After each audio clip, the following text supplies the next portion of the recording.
So my name is Blaze and I work as the Marketing and Engagement Specialist at the New Zealand AIDS Foundation. In 2022, with the amount of access that our communities now have to digital technology, we are seeing an increase in visibility for different identities, and so therefore the scope of those identities exponentially increases. And so quantifying those identities under a lettered acronym is probably not very helpful. Then we get to the term queer, and that can be a bit of a catch-22, because for some people, it can be, particularly some of our elders, it can be quite triggering because that term was used from Victorian times right up until the late 20th century to vilify us and to other us and to, banish us from mainstream society. It was weaponized against us. And what we've seen in the last 20 to 30 years is a reclamation of that word. So when referring to people as queer, that is always something that should be, proceeded with caution.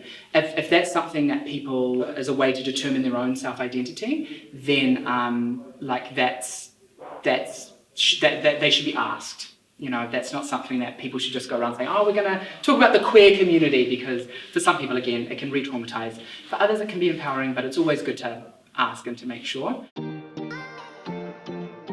Rainbow as a term.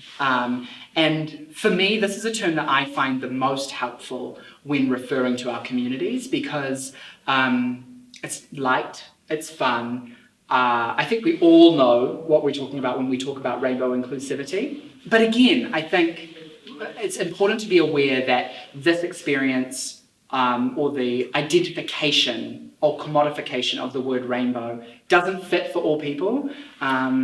And again, I can only speak from my own experience, but I have heard feedback from people within the intersex community that they don't feel represented within that term. So it is, again, really important to ensure that when talking about these communities, that you are asking the questions of how they like to be referred to and what their own self-determination is. That we're all not cis white gay men. Gosh, that's a bit extreme, isn't it? But it's true. You know, I think so many people for so long have just thought that it's all about love is love. Oh my God, that phrase makes me want to throw up. If I see one more love is love, or like a Yas Queen, I am going to vomit. We are not just RuPaul's Drag Race. That's been great for visibility for our communities in terms of our representation on the global stage, but God, if I hear another one more love is love, I'm going to scream. That had its place in our history of advocating for same-sex relationships and gay marriage equality. And that's important, and it's important to recognize that. But it's so much more than that, you know. Trans people, you know, experience some of the most marginalized mental health outcomes of our communities in Aotearoa. And our Indigenous whānau systemically are marginalised, and the systemic inequities that are experienced by our Indigenous whānau are so extreme that sometimes their rainbow identity doesn't even come into the picture because they have so many other things to deal with. The rainbow flag's an interesting one too. I think that's become synonymous with diversity and inclusion, and you know, if a rainbow flag is put up somewhere, it's like, oh, you're safe here. And in some experiences I've had, that's not the case.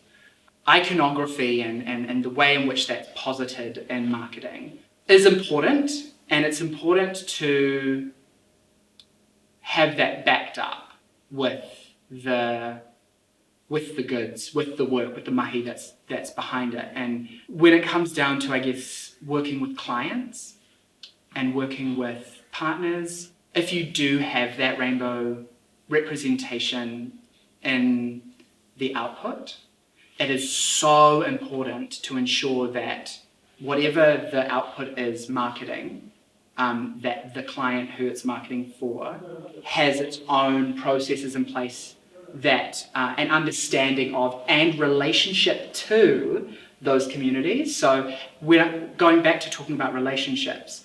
It's important that when you're working with those communities, and when you're briefing clients or you're pitching to clients, that those clients then come on that journey with you, and not to kind of silo those relationships in those communities, because it would do more harm than good for rainbow representation to exist in campaigns or whatever, and then for rainbow people to then have really negative experiences with that brand, that client or whatever. So it's really important that those tropes are not tokenistic.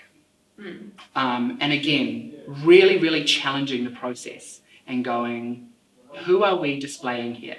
Who are we platforming here? And why?